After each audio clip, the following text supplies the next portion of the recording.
لو تناهيتم إلى سر الحياة وصنعتم كائنا حيا نرى.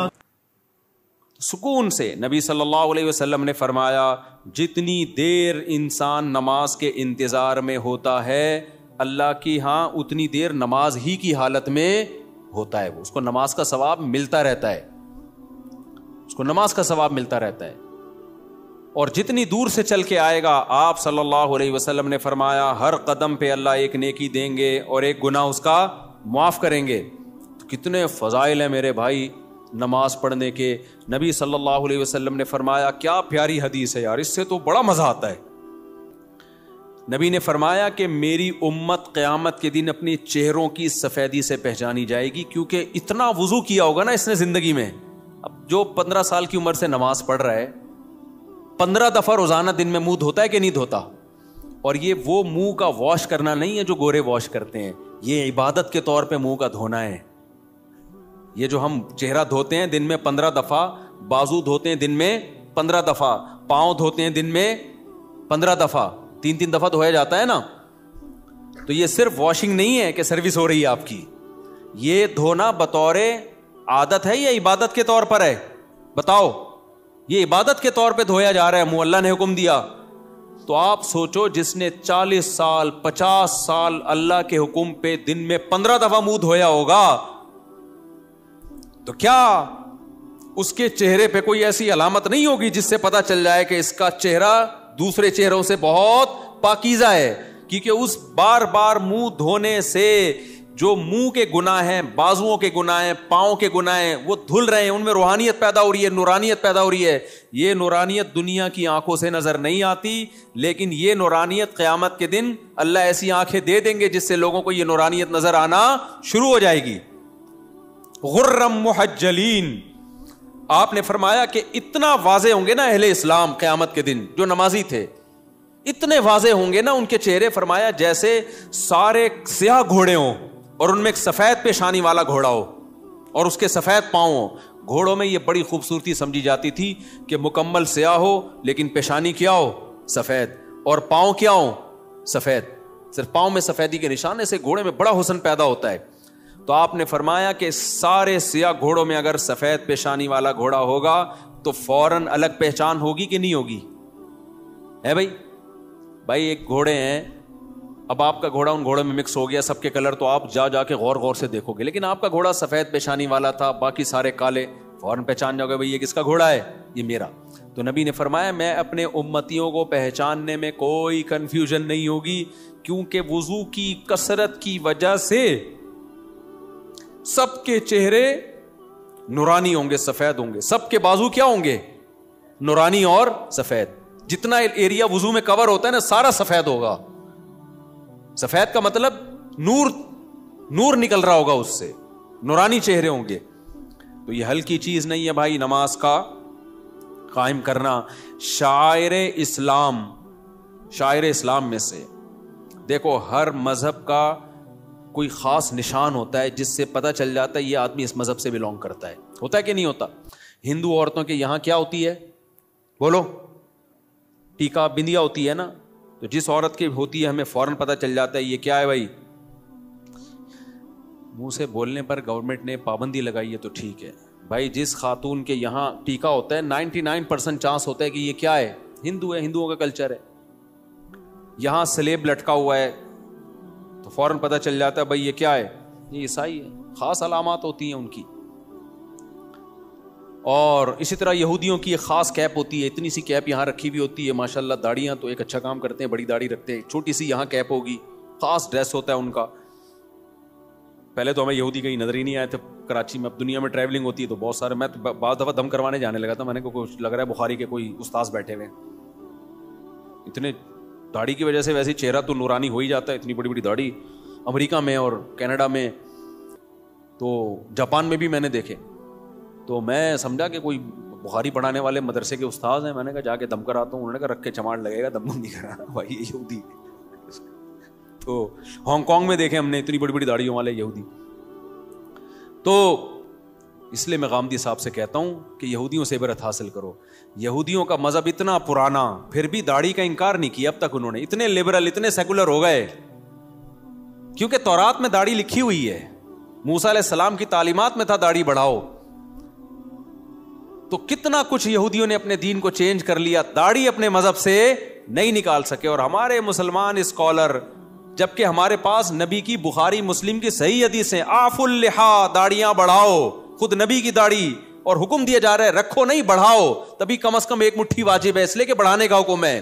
اگر 1 مٹھی سے بھی کم ہوگی تو بڑی بھی تھوڑی ہوگی. پھر وہ اہل حدیث تو اس کی ظاہر پر عمل کرتے ہیں کہ بھائی بڑھاؤ.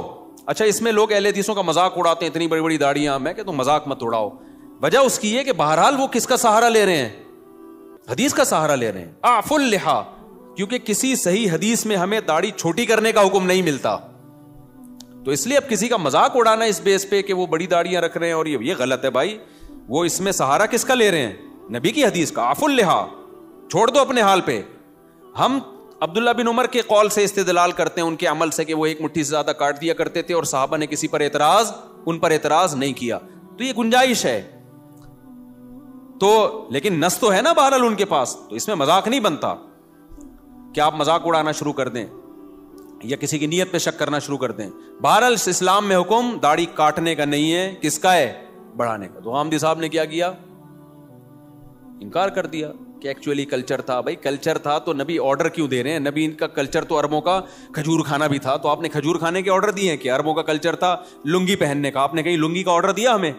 عربوں کا کلچر تھا گدھے کی سواری کا, تو آپ نے آرڈر دیا ہمیں گدھے کی سواری کرو؟ بھائی بطور مذہب اور بطور دین کے داڑھی بڑھانے کا آپ نے حکم دیا ہے, کیونکہ آپ نے فرمایا 10 چیزیں پیغمبروں کی فطرت ہیں.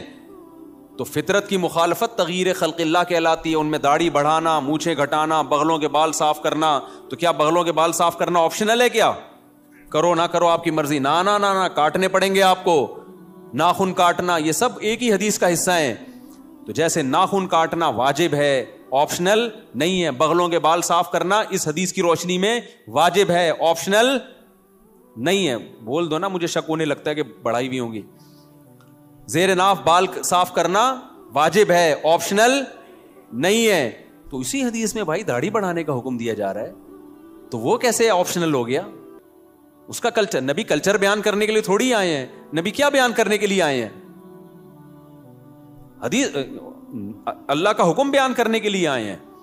تو جب تک اس کے خلاف کوئی دلیل نہ ہو, اس کو اللہ کا آرڈر اور اللہ کا حکم ہی سمجھا جائے گا. تو یہودیوں نے اپنے مذہب سے داڑھی نہیں نکالی, تو یہ مذہب کا آرڈر. سکھوں سے عبرت حاصل کرو. جب میں کینیڈا کے ایئرپورٹ پہ اترا ہوں, مجھے اتنی بڑی بڑی داڑھیوں والے سردار نظر آئے. حالانکہ ایئرپورٹ پہ وہ جاب کر رہے ہیں, کوئی مینیجر ہے, کوئی پائلٹ ہے, داڑھی سب نے رکھی. 99 جو میرا تجزیہ غلط بھی ہو سکتا ہے, کیونکہ ہو سکتا ہے جنہوں نے داڑھی کاٹی بھی مجھے پتہ ہی نہ چل رہا ہو کہ یہ سکھ ہے یا کچھ اور, انہوں نے رکھی ہوئی ہے. وہ اپنے مذہب کو نہیں چھوڑتے. شرم سے ڈوب مرنے کا مقام ہے میرے بھائی. پھر ہم لوگ کے لیے کیا خیال ہے؟ اور غامدی صاحب نے تو انکار ہی کر دیا. تو ہمارے تو پیغمبر دیکھو, یوسف علیہ السلام سے زیادہ کوئی خوبصورت تھا, لیکن آپ کی بھی کیا تھی؟ داڑھی. اور جمال میں سب سے زیادہ جمال اللہ نے, حسن الگ چیز ہے, جمال الگ چیز. حسن میں سب سے بڑا درجہ یوسف علیہ السلام کا, لیکن جمال جو حسن کے سے اوپر کی چیز ہے, وہ جمال سب سے زیادہ اس کائنات میں نبی صلی اللہ علیہ وسلم کو اللہ نے دیا ہے. اور یہ حدیث سے ثابت ہے. لیکن آپ صلی اللہ علیہ وسلم کی بھی داڑھی تھی. اس لیے میں غامدی صاحب اور ان کے فالوور سے کہتا ہوں کہ آپ سے نہیں رکھی جا رہی, آپ توبہ استغفار کر لو, لیکن انکار مت کرو بھائی. آپ تحریف دین جو ہے یہ زیادہ بڑا جرم ہے. تو اور ہمت کر کے رکھ لو, کیا جا رہا ہے یار. خیر, تو کہاں سے کہاں بات چلی گئی, کیا بات کر رہا تھا میں؟ ہاں, میں کہہ رہا تھا اسلام کے شعائر ہوتے ہیں نا, جیسے ہندوؤں کا ایک خاص شعار ہے, سکھوں کا ایک خاص شعار ہے, داڑھی ہوتی ہے, پگڑی ہوتی ہے, یہ ان کا شعار ہے. عیسائیوں کا سلیب ہے. تو مسلمانوں کا شعار کیا ہے؟ مسلمانوں کا شعار کوئی خاص لباس نہیں ہے. شاعر اسلام میں سب سے بڑی چیز ہے نماز. کہ 5 ٹائم مسلمان مسجد میں حاضری دیتا ہے. یہ دنیا میں کوئی مذہب اپنے عبادت گاہوں میں 5 ٹائم حاضری دیتا ہے؟ ہندو ہفتے میں 1 بار, باقی انہوں نے چھوٹے چھوٹے بھگوان گھر میں ہی رکھے ہوئے ہیں. صحیح ہے نا, وہ ان کی روزانہ عبادت کریں, صبح شام کریں, یہ ان کا ہیڈک ہے. لیکن واحد ایک اسلام مذہب ہے جو آپ کو عبادت خانے میں کتنی دفعہ بلاتا ہے؟ 5 بار. تو مسلمان اپنی روٹین میں 5 ٹائم, تو یہ 5 ٹائم ایسی چیز ہے عبادت جو چھپنے والی نہیں ہے. آپ کسی غیر مسلم کے ساتھ رہو گے, اس کو 1-2 دن میں پتہ چل جائے گا بھائی ان کے تو 5 ٹائم اوقات ہیں, یہ تو ہر تھوڑی دیر کے بعد ان کو نماز کے لیے جانا ہوتا ہے. تو یہ شاعر ہے, اس سے پتہ چلے گا کہ آپ مسلمان ہو یا کافر ہو. صحابہ کے دور میں اسی سے پتہ چلتا تھا. دیکھو نبی صلی اللہ علیہ وسلم نے جب دعوت دی نا عرب کے قبائل کو, تو بہت سے قبائل مسلمان ہو گئے, بہت سے مسلمان نہیں ہوئے. تو پھر آپ نے جہاد شروع کیا. تو حدیث میں آتا ہے, کیونکہ کوئی معاہدہ تو تھا نہیں نا, جنگ تھی, تو آپ صلی اللہ علیہ وسلم لشکر لے کے جاتے, اس علاقے کے قریب پڑاؤ ڈالتے کہ ابھی ہم نے اس پہ حملہ کرنا ہے. تو دیکھتے کہ فجر کی اذان کی آواز آتی ہے کہ نہیں آتی. اگر فجر کی اذان کی آواز آئی, اس کا مطلب یہ کیا ہے, مسلمان ہے, چھوڑ دو. اذان کی آواز نہیں آئی, بھائی یہ اسلام قبول ہی نہیں کیا. تو اذان اور نماز, یہی وجہ ہے کہ صحابی رسول کہتے ہیں کہ نبی کے دور میں نا بدترین سے بدترین منافق, جس کا سب کو پتا ہوتا تھا کہ یہ کمبخت اندر سے کافر ہے, صرف فیور لینے کے لیے مسلمان ہے, کمبخت, وہ بھی جماعت کی نماز میں آتا تھا. کیونکہ اگر وہ نماز میں نہیں آتا نا تو مسلمان سمجھتے کہ یہ کمبخت ابھی, یہ تو اس نے شو کر دیا کہ میں کافر ہوں. تو ایمان اور کفر کا فرق نماز سے سمجھا جاتا تھا.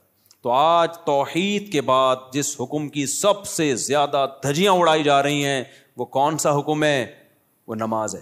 میں بار بار قرآن کی آیت پیش کرتا ہوں نا کہ اگر نماز چھوڑنے کی تھوڑی سی بھی گنجائش ہوتی, دفتری کاموں کی وجہ سے, کل پیپر ہے آپ کا, یا سردی میں اٹھا نہیں جا رہا, یا آپ کو دل نہیں چاہ رہا, یا بیمار ہیں, تھوڑی سی بھی گنجائش ہوتی, تو سب سے بڑا عذر کیا تھا, میدان جنگ میں لڑائی. میدان جنگ میں جب کسی دشمن سے جنگ ہو رہی ہو, اس سے زیادہ ٹینشن والا کوئی حالت نہیں ہوتی. اس میں نماز چھوڑنے کی اجازت نہیں دی ہے بھائی. ہوا و حرص والا دل بدل دے, میرا غفلت میں ڈوبا دل بدل دے.